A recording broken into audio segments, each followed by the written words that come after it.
Good Baltimore morning, everyone. My name is Kira Wisniewski. I have the distinct honor to be your host and co-organizer of Creative Mornings Baltimore. I am so excited to welcome you back to 2022, and we are excited to be here at the Enoch Pratt Free Library. New year, new location. Hey. The Enoch Pratt Free Library is located in beautiful downtown Baltimore on ancestral Piscataway land, and we are so excited for you to be here. Thank you so much. Before we really get started, though, I just want to start off by saying Black lives continue to matter. Creative Mornings Baltimore is one of over 200 chapters that gather around the world, and we are all here that we believe on the main mantra that everyone is invited and everyone is creative. So that includes you right there at home joining us right now. So thank you so much. I want to give a special shout out to our friends at HASA. Today we have Lauren and Sherry that are providing sign language interpretation. Really, truly, if we're going to live up to this mantra of everyone is invited and everyone is creative, we need to do the best we can to make our programming as accessible as possible. So thank you to HASA. And our sign language interpretation is underwritten by Eddie's of Roland Park. Eddie's of Roland Park is reminding viewers that love will set you free. Oh, this month's theme. In that spirit, Eddie's is offering a 4-course, chef-prepared dinner for 2 for Valentine's Day weekend, pickup or delivery. Scan the QR code to see the menu or visit eddiesofrolandpark.com/Valentine to learn more. So shout out to Eddie's. All right, so I know David, the speaker, and I were actually talking about this yesterday. We're over the pandemic. We're over virtual programming, and yet here you are. So we know that the idea of attending another virtual event right now can be a lot, and so we have so much gratitude for you joining us here today. We also know that it can be really tempting to try to multitask right now, like get out that other email or, do this, that, or the other thing. But I want you to really try to give yourself permission to just be here right now with us. We're only going to be here for like 45 minutes, and you deserve this. You deserve to just turn off those notifications and just be here in community. We know that this cannot replace the IRL experience. We hope that we can do that again this year, but for now, just be here. Give yourself permission. You deserve that. And go ahead and tag us. We want to see what it looks like on your side. So you can tag us on all of the socials at Baltimore_CM. Also, slide into those DMs. We'd love to hear from you. We miss you. And now I would like to say, oh, yes, Arlene is here. So engage with us in the chat. Arlene is joining our viewers over on Facebook. So, hey, girl. She is ready to talk to you. So engage with her, please. And then our Charlotte chapter chose this month's exploration of the theme free. It was illustrated by Lavana Parks. So shout out to Lavana and Charlotte. All right. So each month we like to invite someone special to read our Creative Mornings manifesto. And this month we are going to welcome John Cardellini to read the manifesto from the Pratt. And he's also going to tell us some really great things that are going on here at the Pratt. So welcome, John. Thank you, Kira. Good morning, everyone, and a warm welcome from the central location here at the Enoch Pratt Free Library in downtown Baltimore. I'm John Cardellini, the Best and Next manager here at the library, and on behalf of Best and Next and the Enoch Pratt Free Library, we are thrilled to be welcoming the Creative Morning team and this morning's esteemed guest, Dr. David Fakunle. We are coming to you live from the Best and Next mezzanine here overlooking beautiful Central Hall. The Pratt Library is thrilled to be back open for public service, and we hope you'll come visit us here at Central or at a library branch near you. You can find out more information about our hours of operation, our upcoming events, and the many essential services that we provide to the Baltimore community at our website, prattlibrary.org. And now for this morning's manifesto.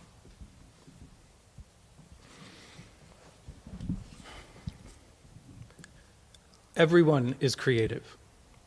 A creative life requires bravery and action, honesty and hard work.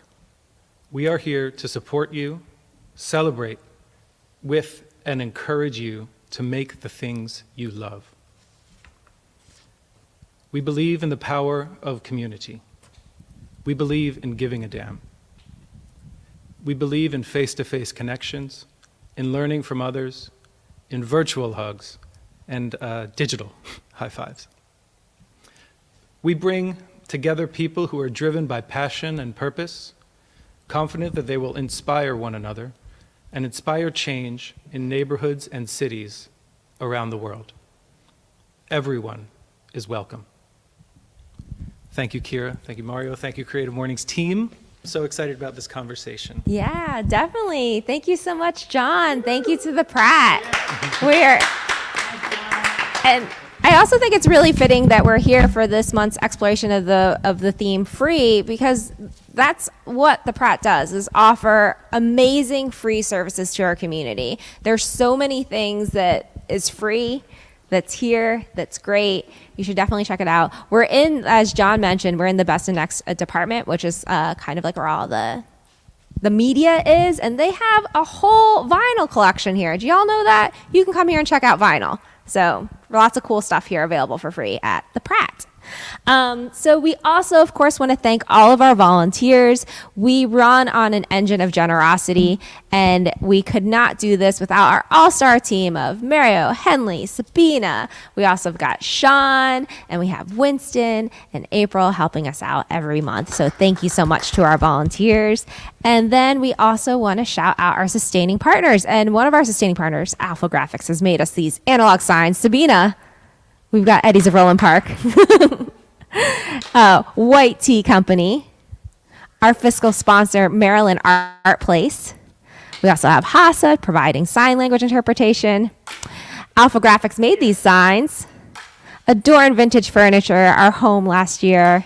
The Impact Hub of Baltimore. As well as Local Color Flowers. Look at these beautiful flowers. And Pixelated Photo Booth. So thank you so much to our sustaining partners.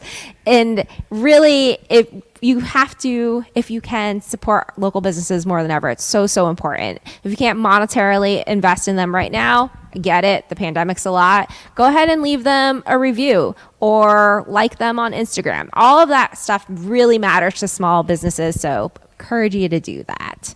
And we want to thank our global sponsor, MailChimp, who is actually supporting all of the chapters globally. So a shout out to MailChimp.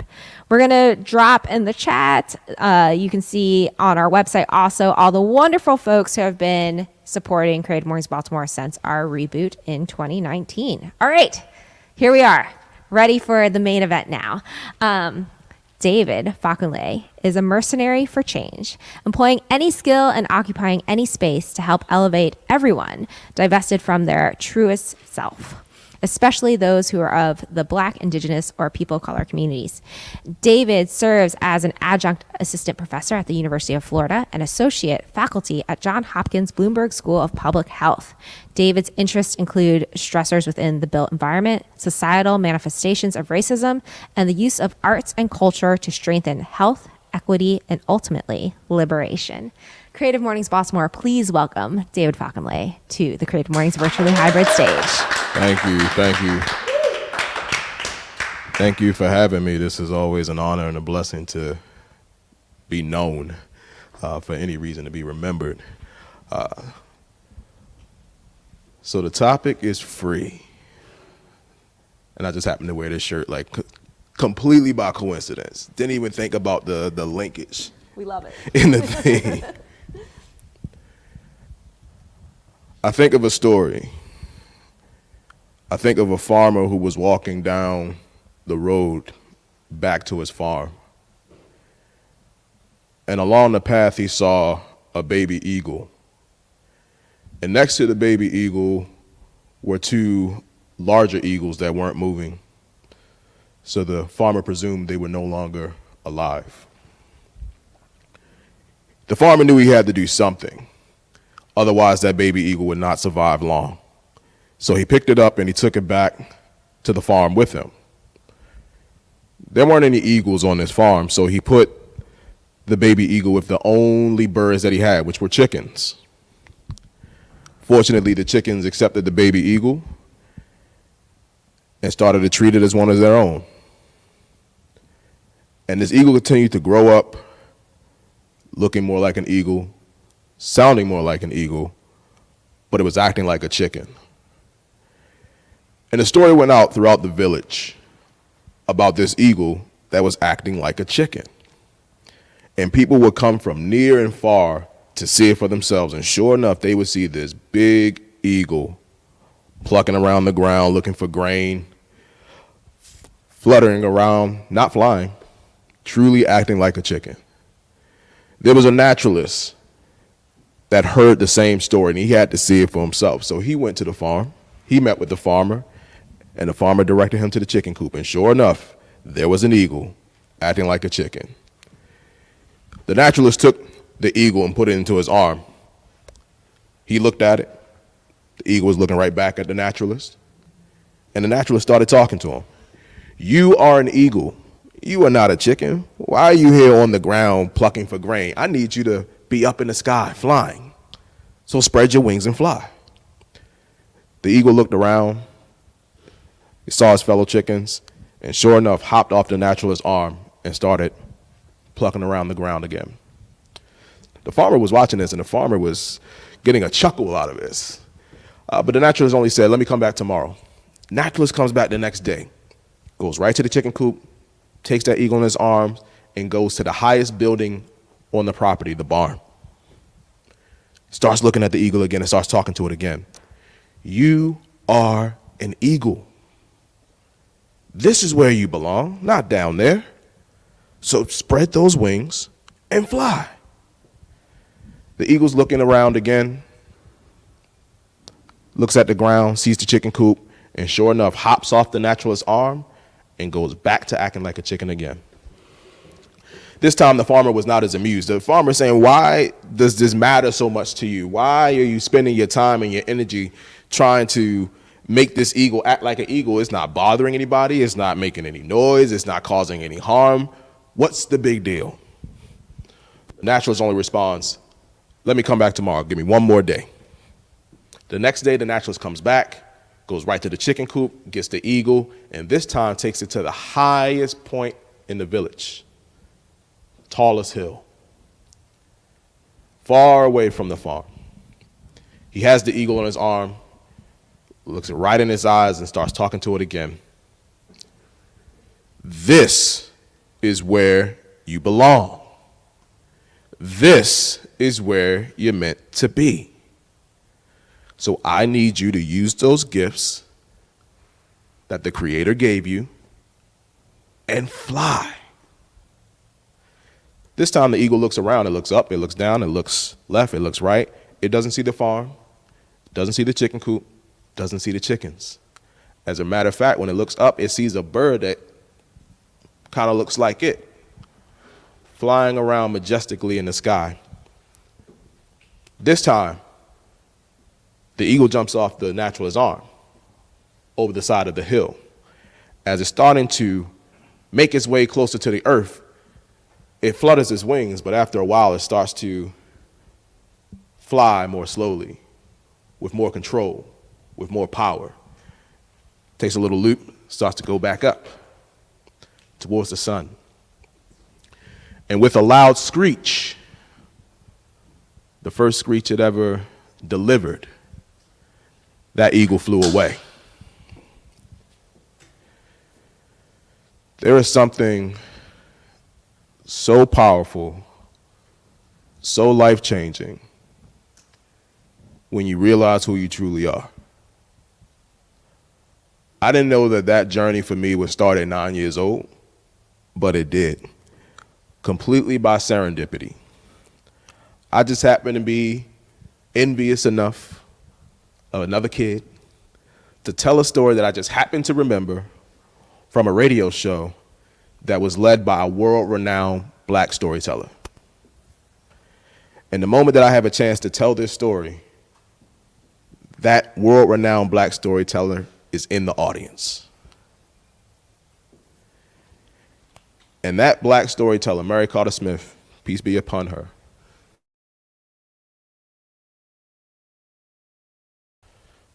the fact that I remember the story that she told, the yellow ribbon, check it out. And to invite me onto her show to read stories with her. and all the while impart her immense knowledge, wisdom, understanding, but most importantly, her love to me. Now, what does a 9-year-old know about freedom? Some do, some don't. I acknowledge my privilege as a kid. I grew up well.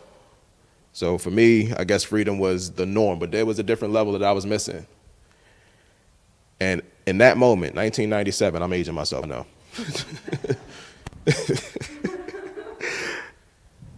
A seed was planted. A seed that would continue to be cultivated and germinate, I hope I'm using a proper term there, over 2+ decades. And it wasn't until 2013 that it really started to kind of pop out of the soil for the first time. I didn't know that I could be my genuine self, bring the art and culture that I represent so proudly to the public health space. At Johns Hopkins, of all places, they got some stories. But there were people that were willing to cultivate me and cultivate the stories that I brought to Hopkins. I would have never imagined it. I would have never believed it. But sure enough, I had the chance to use storytelling in the public health context for healing. It's crazy how the stories of your life kind of come together at a later point. Like you have all these different stories, these plot points, right? And then when you get into a certain part of the story, it all makes sense. That's what happened for me. I didn't know that this was my destiny, but now looking back, it all makes sense. I grew up in the rooms of Narcotics Anonymous. I listened to the stories of women who were looking to heal from substance use disorder, from alcohol use disorder. My aunt being one of the biggest storytellers in those rooms, having the whole audience in the palm of her hand, telling her story. No folktales, no myths, no traditions, her story. And that had the power to help others choose healing, choose recovery. I didn't know that as a child. I didn't know that those moments were the beginning of my liberation, but they were. And then you bring it forward.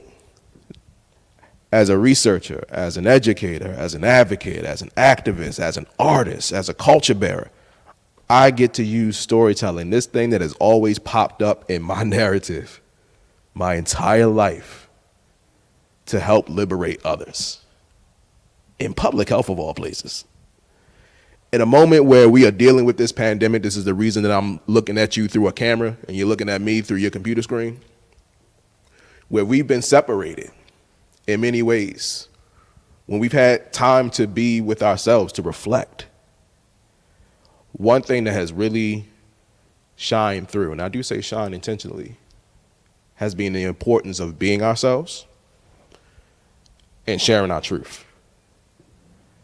Like if you didn't know it, we all gonna have a story after this experience, right? We all gonna have a story. Right. And it's a story that's worthy of being told. And when we get to share our truth, when we get to express who we truly are, when we are the eagles that we know we are, and we get that empowerment to be the eagles that we know we are, knowing that there are so many people in this world that are told that they are anything, everything but who they are. The chance to tell your story, the chance to express your truth, that's freedom. And when we all do it, that's liberation. David. Kiera.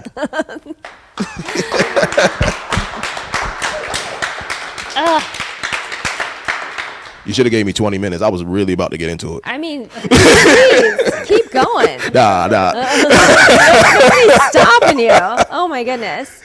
What a treat to have you here, and thank you so much. Serendipity, right? Serendipity. We just happen to be in the same place at the same time, and a connection happens. Yeah. Story of my life. Yeah. Story of my life. So, yeah, a little background for you at home. David, I saw David speak at a Salzburg workshop, webinar, both.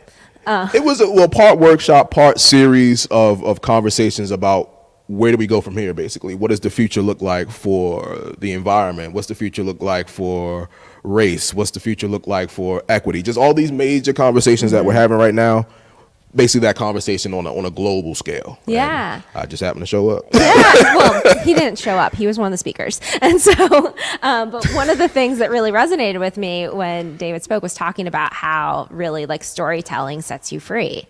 And it's just everything. I mean, I know you're wearing many hats in your life and you do a lot of really important work, but it's all so fascinating, and I think just really resonates with this month's theme. And so it was just being in that place, seeing you speak, and here we are. I appreciate it. Hey, I appreciate where life has been taking me. Yeah, definitely. So we are now actually in the moment now, you at home, for Q&A. So we'd love for you to join this conversation with us. You can type your questions directly into the chat box on either Facebook or YouTube, and then I'll be able to see them here, and then we can get you part of this conversation. So please give us your questions. But I like questions. Yeah. Let's right. But so just, I love the story that you started with. And I love that you were sharing like how you at 9, that's when you kind of had your moment. But the story that you shared about the eagle, and there's the naturalist that was kind of like helping the eagle. Did you have like a naturalist in your Throughout my entire life. Yeah. That's the thing. It was never a singular moment that created me. It was a cultivation of a bunch of naturalists. So I think about my aunt, who probably didn't even know just how much she cultivated in me, but she did. With the opportunity to know her story, the full truth of her story, her struggles as well as her triumphs, and to hear the other stories of people, of women, of men who were looking to be all that they were capable of being despite the challenges that they faced. That was a cultivation for me. Mary Carter Smith, she cultivated. The National Gray Blacks and Wax Museum, the Doctors Martin, they cultivated me. The Griot Circle of Maryland, they cultivated me. Friends School, all these different places had individuals who cultivated me. For what reason? I don't know. I always say that it's people see something in you that you don't see in yourself. That's what the naturalist did for the eagle. The eagle didn't know any better. It wasn't the eagle's fault. The farmer did the best that he could, and I want people to take that from the story as well. It may not have been all that the eagle was capable of being, but the farmer cared. That's a virtue, all Definitely. right? And we see that so much in our world. There are people that care. They may not have the capability or the understanding to do it the best way possible, but it doesn't mean we should minimize the fact that they give a damn. So for me, people gave a damn. And many of those people were equipped to give me the gifts that I needed and to cultivate the possibilities of what I was capable of being. And I am not here without them. I am the cultivation of so many people, and it would be an insult to them if I didn't use these talents and these gifts to do the same for others. And just quite simply, that makes me happy. Like, honestly, I could buy myself a bunch of stuff, but that doesn't make me happy. Making other people happy makes me happy. And one of the most powerful ways to do that is to tell them your story matters.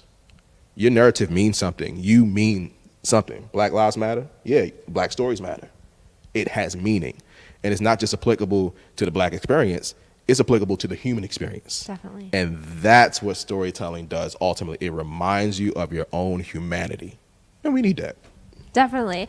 And I mean, one of the things I find so fascinating about your work is particularly storytelling in public health, which, as you're saying, during this pandemic that we continue to find ourselves in. Oh, it's still here, y'all. Yeah. And just, I'd love to hear you speak a little bit more to that and like how you are working with people in public health with that aspect of angle of storytelling. I am still trying to figure it out. So it started with storytelling is healing, working with people in recovery, but really people recovering from any manifestation of trauma. That was really the first in for me. Then I had an opportunity through my postdoc in Morgan State, shout out Go Bears, to use storytelling as research. And that was something I was always interested in, just simply the notion of how we get qualitative data. There's quantitative, the numbers, the statistics, but then there's qualitative data, which are fundamentally the stories. Now, the way that I came up as a researcher, we'll give you a questionnaire, we'll give you a survey, we'll send you a link, do Likert scale. If anybody knows Likert scale, 1 to 5, mostly agree or strongly disagree to strongly agree, that kind of stuff. Is that telling the full story?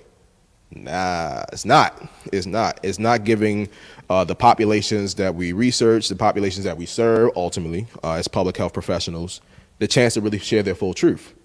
Why don't we just let them tell their story? Very simple. We'll just say, tell your story. So much of the work that I do in public health is to show how simple storytelling is, yet how powerful and impactful it can be. So when we think about the pillars of this field, epidemiology, for example, statistics, certainly research, storytelling should be one of those pillars as well. If we don't share with the people the knowledge and wisdom that we are cultivating as public health professionals, what difference does it make? Mm-hmm. And this pandemic has really captured that more than anything I've ever experienced in my life, and I'm just going to assume everybody's life in here, all right? Definitely. There's never been anything like this in our lifetime. So it has caused a reevaluation, really kind of I'll say a come to Jesus moment for a lot of fields, especially public health, with how are we actually going to practice this in a way that is conducive to the total health and well-being of all people.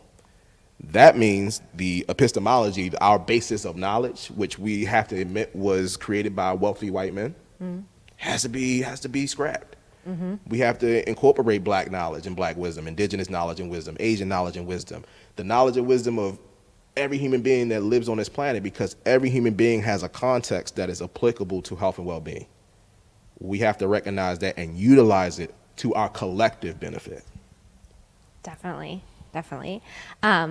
Kelly is joining us from Facebook, and she asks, you move across so many registers and places, from NA circles to screens to state commissions. How do you prepare others to hear your message? I remind them that they're human. So I never like to get too morbid, because that's a bummer.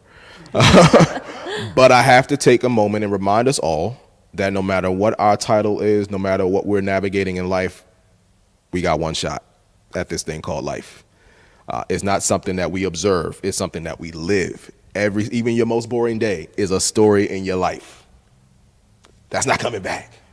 So for us, and I mean us as human beings, what truly matters in this thing called life? I've been fortunate to narrow it down to 5 things, and I call them the existential determinants of health. When it comes down to it, this is what's most important: acknowledgement, appreciation, respect, understanding, and love. If we get that in our lives, I think we've lived life to the fullest.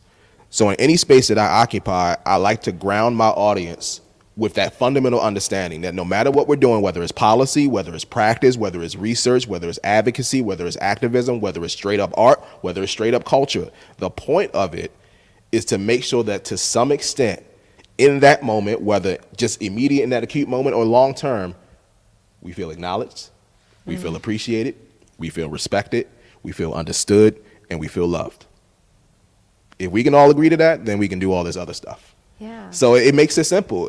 Again, we gotta know why we're doing this. This is not just busy work. I know we can do a lot of busy work, but this is the life work, and ultimately how we contribute to society should benefit those existential determinants.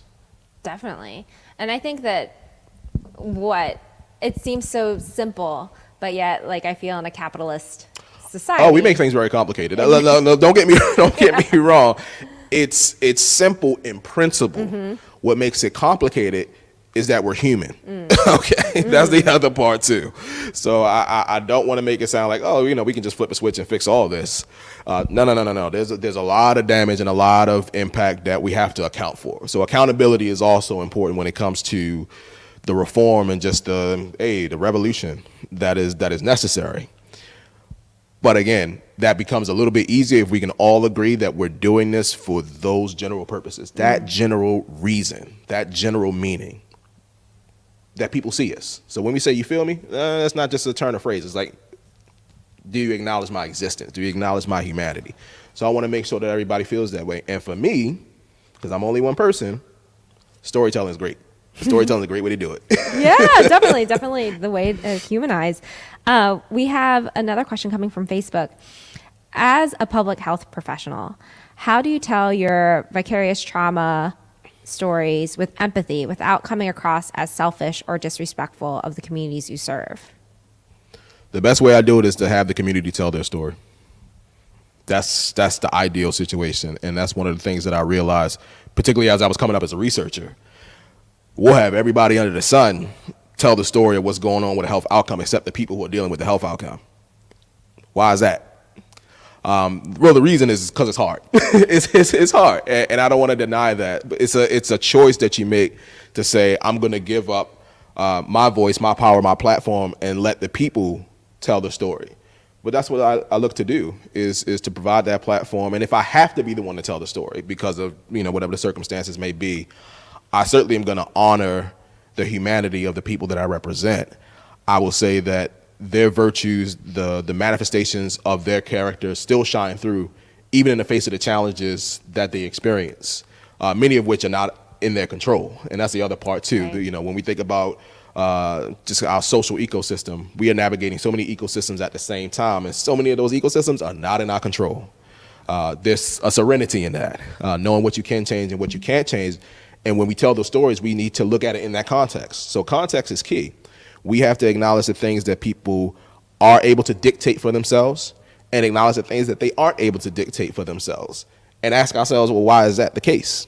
And then the next step is, are we willing to do something about it? Yeah, definitely. I'm loving these questions that are coming in. Brittany is saying, yes, ethical storytelling is so important. So please keep your questions coming. And then also for those in the room, we have a very small team in the room, with the pandemic, as we were saying. Right. But if you have a question in the room, I'd be happy to share the mic with you as well. So another question that I have for you is just, so outside of the storytelling, and just, we mentioned it a little bit in your bio and your intro, you're doing a lot out there. So can you talk a little bit more about some of your other practices? Sure. So I do love to teach. So I teach at the University of Florida. Go Gators. I shout out a lot of teams. So I teach the arts and public health graduate practicum there. And the Center for Arts and Medicine at the University of Florida is a world-renowned program when it comes to navigating and understanding the impact of arts and culture in health. This was something I didn't know officially existed as a field until like 3 years ago. Actually, around this time, 3 years ago, is when I got introduced to the research director, the now research director, and she brought me into this space with all these people who understood that, yes, storytelling, drumming, your singing, your theater, your literary arts, all this can affect your health and well-being, and we officially work in this space. We declare ourselves people who operate at the intersection of arts and health, and I'm like, hell yeah. This is my people. I found my family, I wasn't alone. I wasn't the only one. So I was like, am I crazy? Like, this makes way too much sense. It's like, nah, you're not crazy. This makes way too much sense. Okay, work with us. So that really changed the game for me. And also at Hopkins, like I said, I've maintained a good relationship with Hopkins. I didn't anticipate that. I thought I was just going to get my PhD and go. But they cultivated me. They really did. And they believed in me. And they believed in what I could bring. So I teach a storytelling course. This will be the 5th year that I've taught a storytelling course in the summer. Storytelling at the intersection of public health, particularly around research dissemination. So how can we as health professionals, and not just researchers, it started out with just researchers and medical professionals, but there's really a lot of people that represent the tapestry of public health, which is awesome.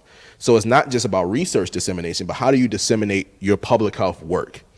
Whether it's practice, whether it's research, whether it's advocacy, how are you telling that story so that people ultimately support the work, support the research, support the policies to make health and well-being better? I'm also executive director of Woundwork Productions, a social change performing arts company. Shout out Woundwork. And we use primarily theater, but all forms of performing arts to uplift community, to uplift youth, to empower youth, to let them know, again, their story matters. the stories that we share through our theater are our stories. Much of our material comes from our lived experience and the lived experience of our family, our friends, our colleagues. And we do that in a respectful way. A lot of people say a very raw way. And that's really the legacy of Woundwork. We told the truth. We told the history. We told the emotional impact. But we leave people empowered knowing that there's something they can do about it. So we definitely emphasize the best in humanity despite the challenges that society faces. What else do I do? Discover Me, Discover Me, Recover Me, which is my storytelling organization, me and my mom. Hi, mommy. Yes, I'm a mama's boy. I can't deny that. So we started that several years ago, and that's kind of our official platform to use storytelling as a healing practice, as well as workshops and just showing people how they can incorporate storytelling into their existing work. Again, it's not hard. It's just a choice that you have to make. And if you're intentional about it, it makes all the difference. And then lastly, I'll stop with this, the Maryland Lynching Truth and Reconciliation Commission, which I'm honored to chair, really telling the story of that aspect of Maryland's history, one that is very much alive today in a different manifestation. But this notion of racial terrorism is a story that needs to be told because, again, it hasn't gone away. It's evolved. Definitely. And we are charged with doing the research, uncovering the history, confirming what happened, and really having these spaces, our hearing sessions, to ideally let the descendants of the victims tell their story and talk about the impact of having their family member taken away unnecessarily. And then for us as a commission to make the connection with what's going on today. And to really recommend to our leadership what they can do to bring truth, to bring justice, to bring healing. We're called the Truth and Reconciliation Commission, but I'm going to tell y'all now, there's nothing to reconcile. But we do want the truth. We do want healing for the families of the victims, but really for all of Maryland, because these systems of oppression affect all of us. Definitely. All right, we all deal with it in one way or another. So let's heal from that because healing is necessary, and let's push for the reform and the revolution that is necessary in order to make sure this stuff doesn't happen anymore. Let's make it better. Yeah. Why can't we all be happy? Why can't we be friends? I'm like, it's all out there, you know what I'm saying? We have a question coming from YouTube. What are you currently reading, and what writers keep you motivated? I gotta admit, I do a lot of reading for work. So the notion of reading for pleasure is not a foreign one, but it's something I have to get back to. So I will admit I do a lot of reading research papers. And I guess what will keep me motivated is that I'm seeing much more of the language that I speak in the research. So we're talking about some of the most sanitized places to write, unfortunately, that we see. And most people don't have access to research. I do, fortunately, through my positions, but a lot of people don't know what's going on in our fields because you literally can't get past the paywall. Yeah. Like, I've seen it. You know what I mean? Like, that's why I got to remind myself to, log in through my school email in order to get access. So for me, I think what keeps me motivated is knowing that there are people out there that get it. There are people out there who have the courage to say it the way it needs to be said, that aren't going to be bound by, again, the epistemology that's currently, I think, demonstrated so strongly in our field. And that's the work that I want to get out there in some form or fashion. But there are some books that are on my list. Like, I got a whole bunch of books that people have given me. I'm definitely want to read Ibram X. Kendi, How to Be an Anti-Racist. Like, I feel like I am, but I want to see what he says. And a lot of D. Watkins. I read D. Watkins' book a while ago, and I know there's this new book because Woundwork did a show on it. We Speak for Ourselves. And that's part of the point. Yeah. Is I try to be very mindful of acknowledging my privilege even as a black man. Yes, I am very educated. I have these opportunities to be in these spaces, but I do not speak for all the black people. I don't. No? I want to because I want to only because I know I have to use the opportunity that's given to me. Sure. But I don't want to fall into that trap. So it's a Definitely. balance for me. Yeah. It's like, I don't know next time a black guy with locks is going to be in this space, so let me take advantage. But again, black folks are not a monolith. Black people, you're not a monolith. People who aren't black people aren't a monolith. So just so y'all know. So I try to do my best to balance being as representative as I can, but knowing that I don't represent everybody. But knowing ultimately, let them speak for themselves, just like Dee said. let the folks speak for themselves, and whatever I can do to create a platform to let people speak for themselves, black, white, or indifferent, that's what I want to do, because every story deserves to be told by the storyteller. That's the other part too. I can tell a good story, trust me, but Kira, I couldn't tell your story perfectly. You can tell your story perfectly. Mario, you can tell your story perfectly. Everybody in this room, y'all can tell your story perfectly because it's your story. That's the point. Definitely. And like that's I just, you're saying so many things I want to respond to. But one thing I just like kind of a further plug of like where we are right now with paywalls, which is like such a barrier of information. Paywalls up. But here at the Pratt, you actually can access a lot of information digitally by just coming here. I gotta remind myself of that. Like, I really again, yes, these are the repositories of society, and we have our official libraries, we have our unofficial libraries, we have the places where you can go for knowledge and wisdom. And I would say a true librarian wants to give you all the knowledge that they can. So definitely support your library, support these repositories that are all around us. You ain't got to pay for it. If you know where to look. Yeah. That's what's up. Yeah, exactly. Well, we are just so honored that you were here today to join us to talk about this theme of free and just really tell us more of your story and the power of storytelling. Where can people find more? How can they engage with you? Man. What do you have coming up? So you can certainly check out discoverme.recoverme.com. I do have socials, but am I the most social media savvy person? No. But you can find me at Discover Me, Recover Me on Instagram, Facebook as well for the old heads. Facebook.com/Discover Me, Recover Me. In terms of what's coming up, so it's always a potpourri. Woundwork Productions has a series of performances at city markets in February. So February 5th will be at Lexington Market. It'll be a combination of African drumming, African dancing, and spoken word. February the 12th will be at the Avenue Market on Pennsylvania Avenue.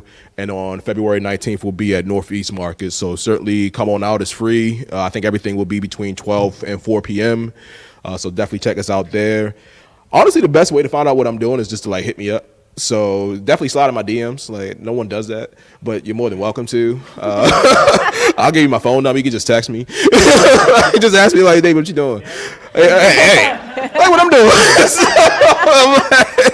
But no, that's always a question that I get is how do people find me? Honestly, I'll show up. You'll see me. I'll be around. But I appreciate this opportunity. Like I said, just to be known, to be appreciated again. Is an existential determinant, and I've been appreciated today, so thank you. Yeah, definitely. Everybody, please give David your flowers, your appreciation. I will take actual flowers. Actual flowers, local color flowers. I've been converted. I like flowers now. So. We're going to do a quick, I don't think I told you about this, so surprise. I like surprises. We're going to do a quick selfie moment. So actually, we're going to invite everybody at home to, Henley, if you want to focus back on David, we're asking you at home. Take your selfie with David right now. Share it on the internet. Get my face. Let me get my face ready. Yeah, get ready. Tell me when. All right, go. Hey! Hold up. Oh, get those angles. Oh yeah, that's the stuff. Oh, I love it. Give face. I'll get it from my mom. Definitely not my dad. But he's photogenic too. Yeah. You gotta get him in the right angle. Yeah. Shout out to your parents. Shout out. Thank you again so much. We ask you at home to please save the date for next month. We will be welcoming Sebastian Mortorano to speak on the theme of monumental, and that will be on Friday, February 25th. So please join us then.